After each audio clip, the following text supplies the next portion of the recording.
Bon jeudi, les pirates ont fait la sortie cette semaine des langages amoureux, des traumatismes, des blessures de l'enfance, des multilangages. Ah oui, on part de la base d'une vulgarisation d'un bouquin de Chapman qui s'appelait Les langages amoureux.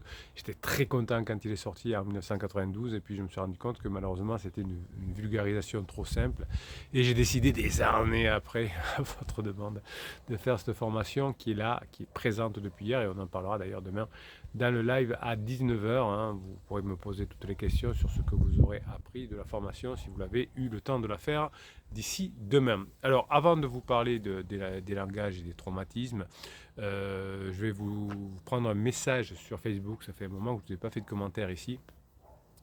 Et ben on va prendre le message je sais pas si je peux le dire, bon, d'une pirate. Hein, je préfère pas d'ailleurs dire le nom puisqu'on est sur Facebook et que le vrai nom est sur Facebook. Donc d'ailleurs ça doit être un pseudo. Alors j'ai envie de vous partager encore deux histoires que l'on m'a confiées. Alors comme d'habitude je les découvre en même temps que vous, hein, c'est le but de ces vidéos. De toute façon, j'aime faire comme ça. Hein. C'est comme quand on fait un coaching ensemble, je découvre en direct ce que vous me dites et ça me donne de la spontanéité, de la force et de l'énergie pour vous répondre. Une jeune femme en couple depuis 20 ans avec deux enfants pète les plombs et décide de se mettre en couple avec le meilleur ami de son mari. Bon, ça c'est assez traditionnel. Le meilleur ami de son mari, c'est pas ce qu'il y a le plus courant. Hein. C'est plutôt le collègue de bureau, enfin le collègue de bureau, ou quelqu'un dans le monde professionnel ou dans le monde sportif. Mais ça arrive que que ce soit souvent un copain. Le meilleur ami de son mari, bon, c'est moins courant, mais ça fait partie des 20% de particularité dans les crises. 80% c'est la même chose, et puis 20% c'est une petite particularité. Donc gageons que 80% de cette histoire était la même, mais il y avait les 20%, le meilleur ami du mari. Le mari est étouffant avec sa jalousie excessive et ça lui a donné envie de faire ce dont il redoutait tant. Oui, effectivement, hein, quand dans la phase 2 du couple, la phase de sécurisation, la phase de sécurité, la phase de distanciation, on a voulu tout contrôler, on a voulu de la sécurité. Eh bien, ensuite, ça finit par exploser au moment de la phase 3 du couple. Et maintenant, on va savoir si la personne a été une pirate pour passer cette phase 3. Donc, ils se séparent. Le meilleur ami, finalement, laisse tomber la jeune femme, pardon, qui se retrouve seule. Oui, ça, c'est assez traditionnel à la fin d'un pansement. Hein. Vous aviez des messages la semaine dernière là, sur le Facebook aussi. Ils disaient que le pansement était prêt à racheter la maison, les parts de la maison de sa sa jeune criseuse pour l'amadouer, etc. Et puis qu'à un moment donné, il avait laissé tomber aussi de façon vieille chaussette. Donc ils se séparent, le meilleur ami finalement laisse tomber la jeune femme. Voilà. Quand le pétage s'est produit, elle avait environ 35 ans, donc ça c'est l'âge de la crise d'adulte. Vous avez trois crises principales, la crise d'adolescence, la crise d'adulte vers 30-35 ans et la crise ultérieure qu'on appelle parfois la crise de la quarantaine, mais je préfère l'appeler crise ultérieure surtout parce qu'elle est plutôt vers 40-50 ans aujourd'hui que simplement 40 ans. Aujourd'hui, à 50 ans, chacun a refait sa vie, mais voilà ce qu'elle me dit, de la jeune femme. J'ai regretté d'avoir quitté mon mari, car finalement, c'était lui le plus intelligent, le plus tout. Ce sera toujours l'amour de ma vie. Je pense qu'on s'aimera toujours. Oui, ben on en est dans des choses tout à fait traditionnelles. Hein. À la fin de la crise existentielle, on se rend compte de ce que l'on a perdu. Alors je lui ai demandé si un jour elle n'avait pas retenté avec lui. Elle m'a dit non, car j'étais trop bête, pleine de mauvais ego. Oui, l'ego nous permet de faire des bêtises. Alors évidemment, le monsieur n'était pas si intelligent que ça, parce que s'il avait été à la recherche d'informations, il aurait su que sa femme était en crise existentielle, il aurait fait ce qu'il faut, à moins qu'il n'ait pas eu envie de la récupérer à ce moment-là, ce qui est possible aussi, parce qu'elle était trop pénible. C'est un couple qui s'est toujours bien entendu, notamment par bienveillance pour les enfants. Oui, ça c'est la phase 2 du couple. On était un peu bien sur tous les rapports, hein, évidemment, mais ça fait que la sécurité a manqué d'aventure et que l'aventure, on est allé la chercher ailleurs. Allez, deuxième histoire, plus courte. C'est là. Monsieur trompe madame et s'en va alors qu'ils ont deux enfants en bas âge. Alors, c'est souvent avec l'enfant en bas âge, c'est souvent la femme qui pète un plomb, hein, puisque c'est son dernier enfant dans son imaginaire, on ne sait jamais. Mais là, ça crée un sacré traumatisme. Il va faire un bébé à une autre femme. Alors ça arrive souvent quand c'est un homme, il se fait avoir. Généralement, c'est pas qu'il va faire un bébé à une autre femme, c'est qu'une femme qui a besoin d'un géniteur utilise son corps souvent si elle a envie de faire un enfant pour garder l'homme. Quand une femme a besoin dans son ventre d'avoir un enfant, ben, elle peut faire des bêtises. Comme il y a des hommes qui sont salopios, il y a des femmes qui peuvent profiter de la crise d'un homme pour essayer de le garder en lui faisant un enfant. Ça, c'est toujours arrivé depuis la nuit des temps, hein. Des fois, c'est pas fait exprès, évidemment, hein, mais souvent, ça peut arriver aussi. Ce bébé n'a que 2 ans d'écart avec la plus jeune de ses filles. Il s'est séparé finalement de son pansement. Oui, la relation pansement n'est pas faite pour être durable, elle est faite pour ne plus souffrir pendant quelques temps. Il a essayé alors de retrouver sa femme, de revenir, mais sa femme était trop blessée, n'a jamais voulu de lui. Oui, vous voyez que si vous êtes un pirate et que vous faites ce qu'il faut et que vous apprenez les méthodes dans les formations notamment que vous avez un descriptif de cette vidéo dans le catalogue des 100 formations ou 110 formations, je ne sais plus combien il y en a, et bien oui, là vous aurez beaucoup de chances de récupérer votre conjoint. Aujourd'hui, encore à 70 ans, il court après son ex-femme et j'espère que ça vous a plu. Oui, oui, c'est comme ça. Ça ressemble à beaucoup d'histoires.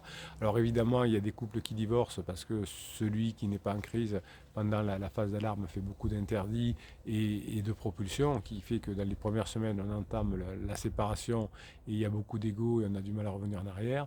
Mais pour les pirates qui connaissent la situation, eh bien, il y a beaucoup de pirates qui reviennent ensemble, évidemment, sauf ceux qui en ont marre de la personne en crise et qui ne veulent pas revenir. Voilà, bon, je trouve ces 2 histoires étaient intéressantes pour commencer la vidéo. On va maintenant rentrer dans le vif du sujet et on va parler de ce traumatisme, mais aussi de ces langages de l'amour.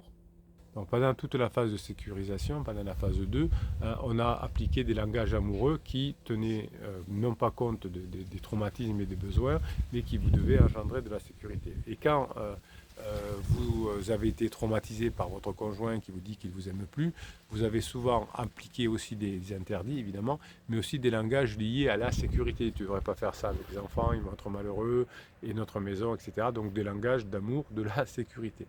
Donc finalement, la sécurité pour vous qui êtes abîmé finalement, est une des clés pour vous sentir encore humain, pour ne pas perdre pied, donc pour la survie. Donc des expériences de vie montrent souvent que rendre la communication sécuritaire avec votre conjoint va entraîner un éloignement, comme dans la phase 2 du couple de distanciation. Effectivement, ce sentiment de sécurité que vous recherchez, souvent va saouler votre conjoint, hein, qui a besoin notamment pendant sa crise existentielle de légèreté. Donc on peut reconnecter notre conjoint avec les langages que je vous indique dans la formation, qui sont appropriés, et vous allez à la fois pouvoir être vous en sécurité parce que votre conjoint aura encore à nouveau envie de vous, et vous pourrez donner cette aventure. Si vous voulez que de la sécurité en blâmant votre conjoint, en essayant de lui expliquer pourquoi il fait mal, eh bien vous allez vous éloigner. Dans le cas contraire, hein, vous allez vous rapprocher hein, si vous pensez que votre conjoint effectivement a des besoins et que vous puissiez remplir les besoins. Dans une entreprise, c'est pareil. Si vous avez des clients qui vous remplissez les besoins de votre client, vous êtes en sécurité. Si vous voulez contrôler vos clients, vous n'êtes plus en sécurité. Il y a quelqu'un qui va le faire. Donc, il y a dans le modèle que j'appelle polyvagal, alors je ne vous en parle pas dans cette formation parce qu'elle dure déjà 2h30, elle est très dense et très complète. Mais le système polyvagal, je voulais vous en parler en complément de la formation aujourd'hui, c'est le système nerveux finalement qui est un élément clé de notre santé mentale, hein, le système nerveux. Donc quand votre système nerveux vous suggère que vous n'êtes pas en sécurité, vous allez commettre des interdits, hein. Vous avez une formation qui s'appelle « Comment ne pas commettre d'interdits ». Donc finalement, la sécurité était un élément essentiel de l'intimité pendant la phase 2 du couple. Votre conjoint veut s'en éloigner puisqu'il veut de la liberté, elle veut de la liberté. Et vous, qu'est-ce que vous faites? Souvent, vous mettez un langage lié à la sécurité, ce qui fait que, au lieu d'accéder à cette sécurité que vous choisissez, vous vous en éloignez. Donc il existe plusieurs itinéraires de sécurité différents avec grosso modo 3 voies globales qui peuvent vous aider à comprendre vos besoins et ceux des autres. Pour comprendre votre propre itinéraire de sécurité, notamment actuellement quand votre conjoint est en crise, vous pouvez commencer par vous demander où est-ce que je cherche refuge? Point d'interrogation. Donc la réponse sera dans la team, dans la famille des pirates notamment, hein, puisque si vous cherchez refuge dans la famille des pirates, vous aurez avec les formations, avec les coachings et avec la grinta des pirates une forme de sécurité importante qui va vous donner un agrandissement de votre zone de confort.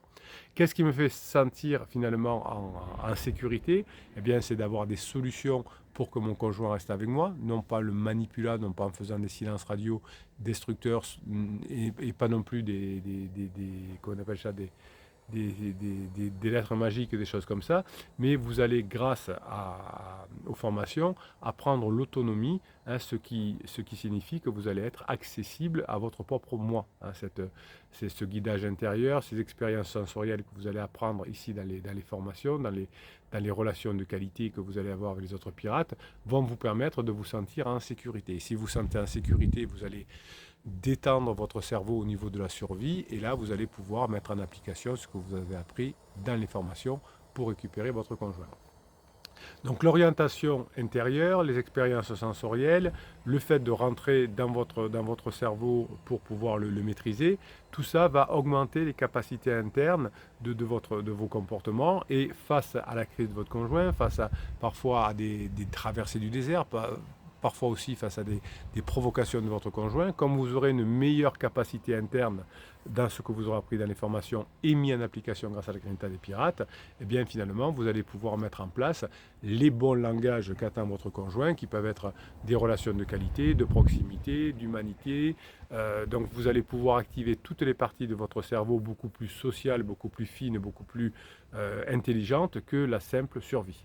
Donc les mesures de protection que vous avez besoin pour vous sentir bien, pour sortir de la sécurité, vont passer par une structuration, une certitude qui va venir par un apprentissage plus fort, on va dire, hein, plus supérieur. Donc si vous voulez apprendre à contrôler l'extérieur, vous allez apprendre grâce aux formations à contrôler votre intérieur et vous allez savoir créer une prévisibilité pour votre intérieur, c'est-à-dire ne pas maîtriser vos pensées et vos émotions et ne pas faire n'importe quoi, ne pas faire d'interdit comme on l'a vu dans beaucoup de cas.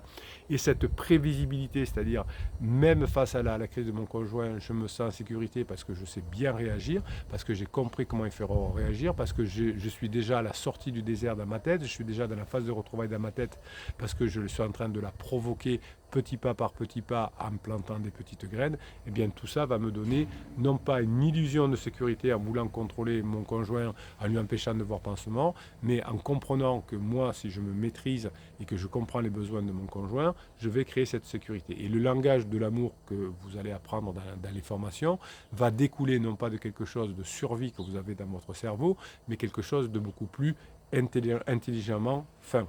Finement intelligent, c'est mieux.